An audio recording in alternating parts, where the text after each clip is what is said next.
Hello dear students, welcome back to my YouTube channel.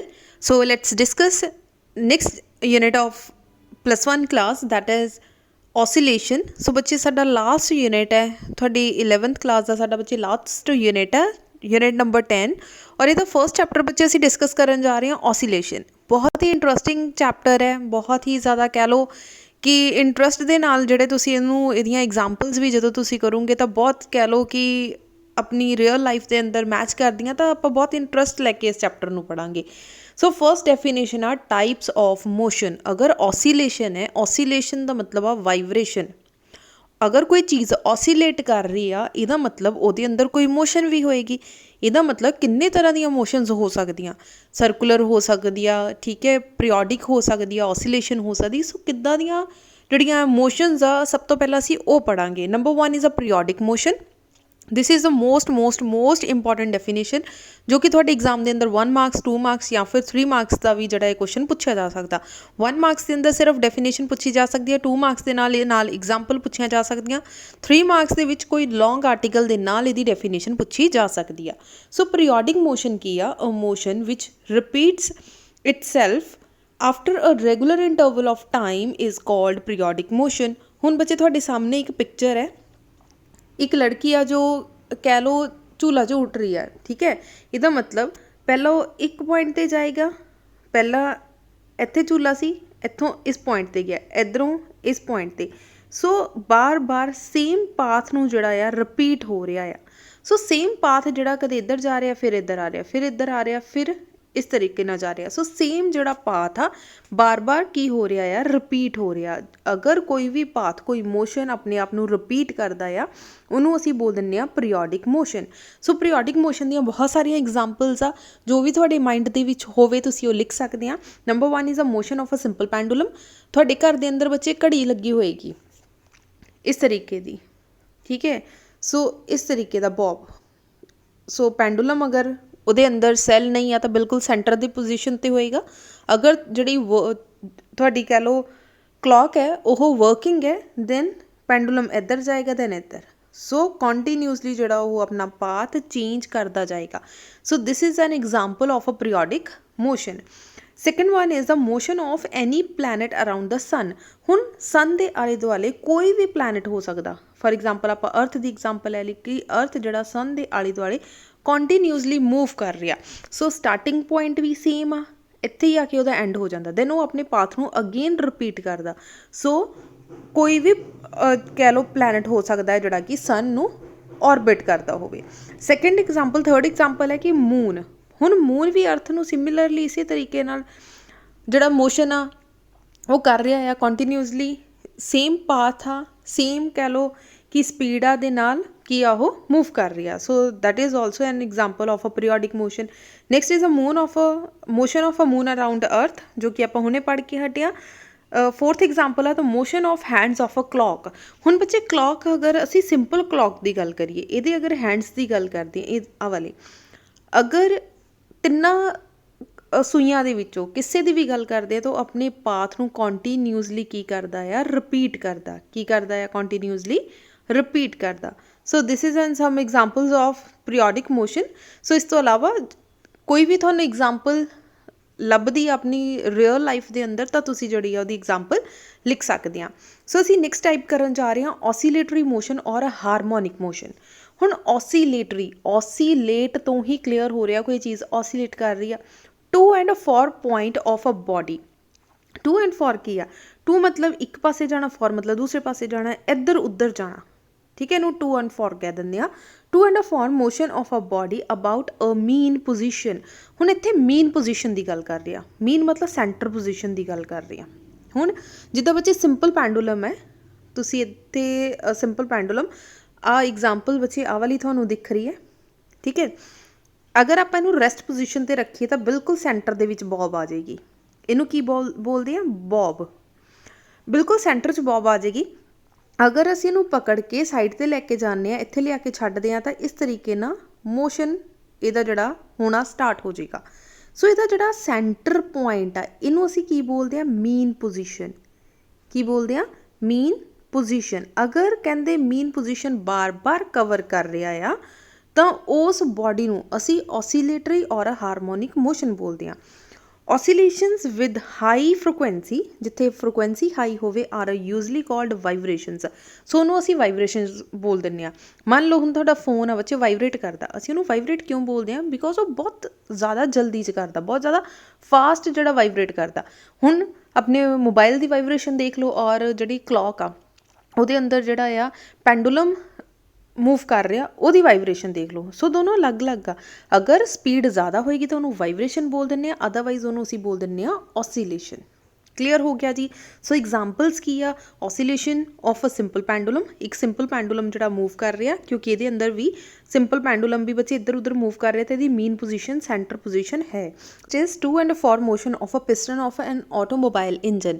ਸੋ ਬੱਚੇ automobile engine ਦੇ ਅੰਦਰ ਜੋ ਪਿਸਟਨ ਲੱਗਿਆ ਹੁੰਦਾ, ਸੋ ਪਿਸਟਨ ਜਿਹੜਾ ਆ ਅੱਗੇ ਪਿੱਛੇ ਮੂਵ ਕਰਦਾ ਆ, ਉਹਨੂੰ ਅਸੀਂ ਬੋਲ ਦਿੰਦੇ ਹਾਂ ਔਸੀਲੇਸ਼ਨ ਮੋਸ਼ਨ।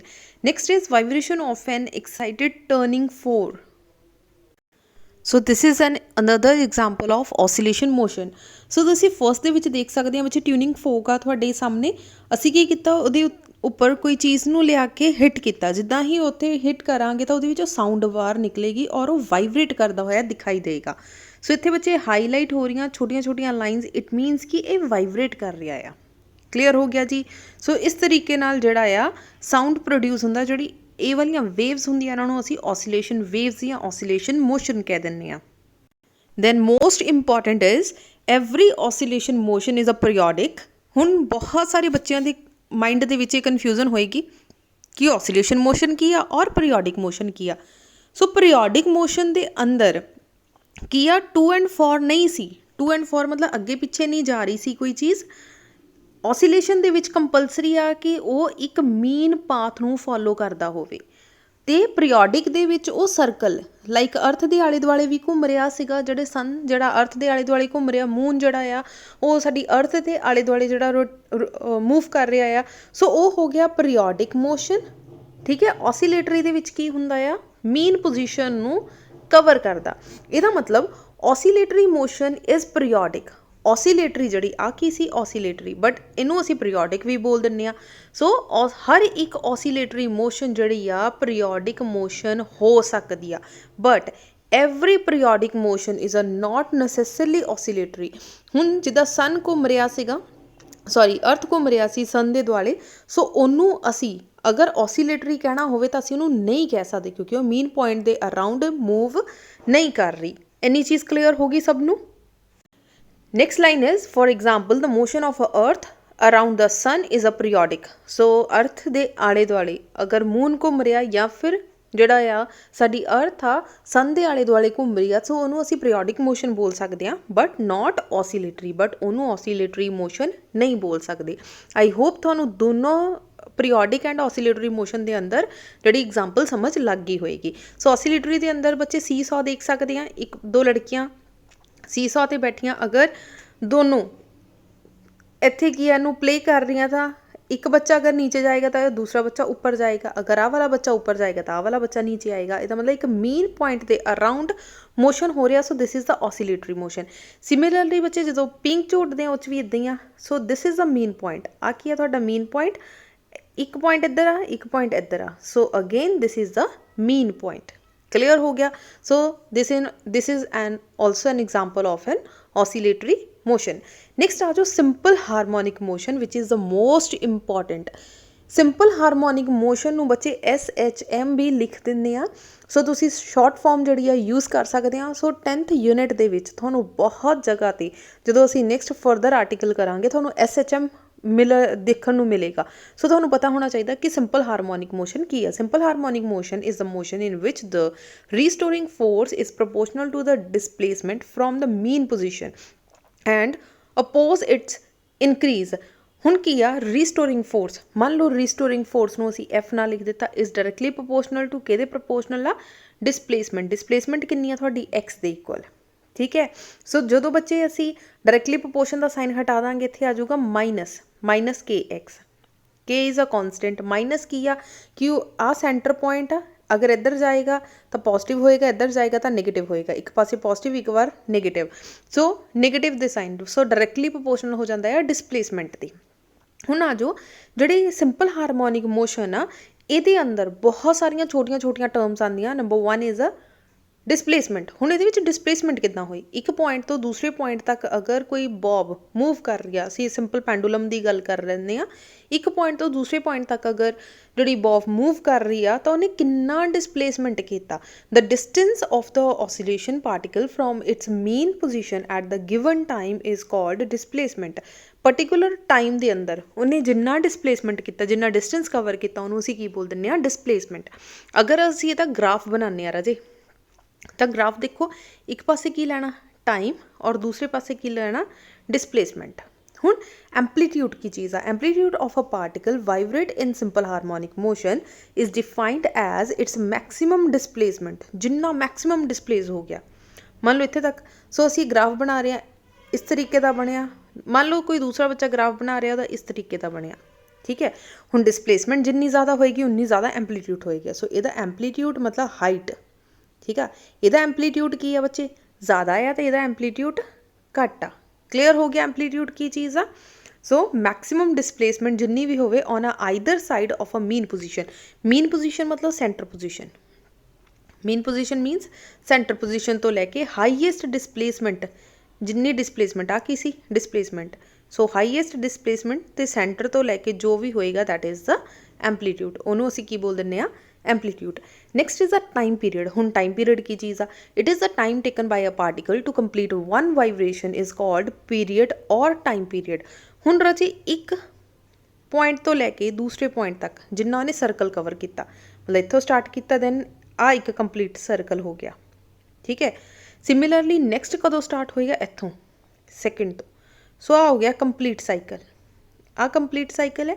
ਅਸੀਂ ਟਾਈਮ ਪੀਰੀਅਡ ਦੇਖਣਾ। ਟਾਈਮ ਪੀਰੀਅਡ ਕਿੱਦਾਂ ਪਤਾ ਲੱਗੇਗਾ, ਫਸਟ ਸਾਈਕਲ ਤੋਂ ਲੈ ਕੇ ਸੈਕਿੰਡ ਸਾਈਕਲ ਦੀ ਪੀਕ, ਪੀਕ ਮਤਲਬ ਹਾਈਐਸਟ ਪੁਆਇੰਟ ਦੇ ਵਿਚਕਾਰਲੇ ਟਾਈਮ ਨੂੰ ਅਸੀਂ ਕੀ ਬੋਲ ਦਿੰਦੇ ਹਾਂ, ਟਾਈਮ ਪੀਰੀਅਡ।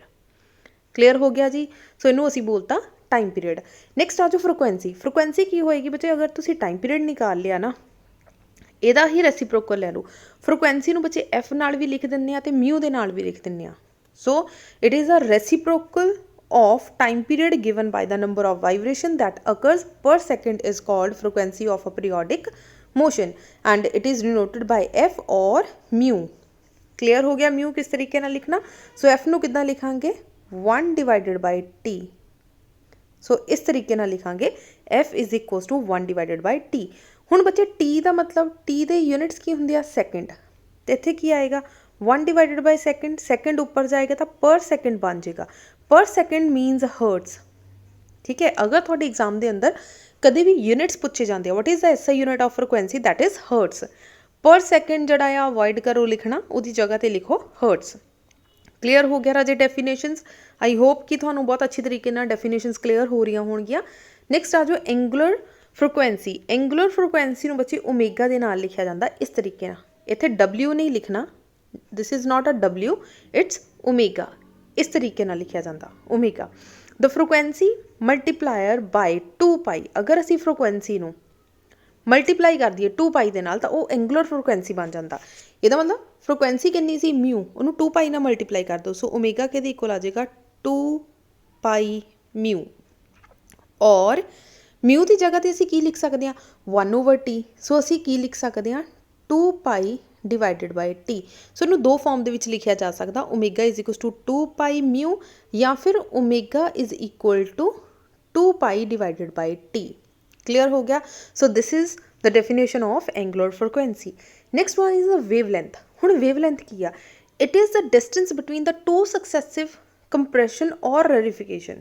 ਦੋ ਅਸੀਂ ਸਕਸੈਸਿਵਲੀ ਕੰਪਰੈਸ਼ਨ ਜਾਂ ਰੈਰੀਫਿਕੇਸ਼ਨ ਦੇ ਵਿਚਕਾਰਲਾ ਜੋ ਡਿਸਟੈਂਸ ਹੋਏਗਾ, ਉਸ ਡਿਸਟੈਂਸ ਨੂੰ ਅਸੀਂ ਕੀ ਬੋਲ ਦਿੰਦੇ ਹਾਂ ਵੇਵ ਲੈਂਥ। ਸੋ ਵੇਵ ਲੈਂਥ ਬੱਚੇ ਤੁਸੀਂ ਐਗਜ਼ਾਮਪਲ ਦੇਖ ਸਕਦੇ ਆ ਕਿ ਆ ਹਾਈਐਸਟ ਆ ਕਰਸਟ ਔਰ ਆ ਹਾਈਐਸਟ ਪੁਆਇੰਟ, ਠੀਕ ਹੈ, ਜਿਹਨੂੰ ਅਸੀਂ ਟਾਈਮ ਪੀਰੀਅਡ ਵੀ ਕਹਿ ਦਿੰਦੇ ਹਾਂ। ਸੋ ਉਹਦੇ ਵਿਚਕਾਰਲੀ ਜੋ ਡਿਸਟੈਂਸ ਹੋਏਗੀ, ਉਸ ਡਿਸਟੈਂਸ ਨੂੰ ਅਸੀਂ ਕੀ ਬੋਲ ਦਿੰਦੇ ਹਾਂ ਵੇਵ ਲੈਂਥ। ਕੀ ਬੋਲ ਦਿੰਦੇ ਹਾਂ ਵੇਵ ਲੈਂਥ।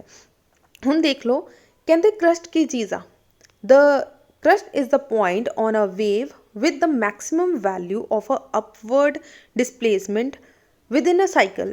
ਪੂਰੇ ਸਾਈਕਲ ਦੇ ਅੰਦਰ ਜਿਹੜਾ ਪੋਜ਼ਿਟਿਵ ਵੈਲਿਊ ਹੋਵੇ, मतलब कि अपर साइड ते पॉजिटिव वैल्यू होवे हाईएस्ट। ठीक है, आ चीज़ की सी एंपलीट्यूड।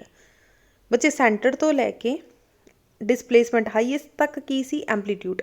सो इस हाईएस्ट पॉइंट नूं असीं की बोल दिंदे आ क्रस्ट। ठीक है, a crest is a point on a surface wave where the displacement of the medium is a maximum, जिथे जाके थोड़ी डिसप्लेसमेंट की होएगी मैक्सिमम। Second is trough. हुण नैगेटिव एक्सिस ते आ जाओ।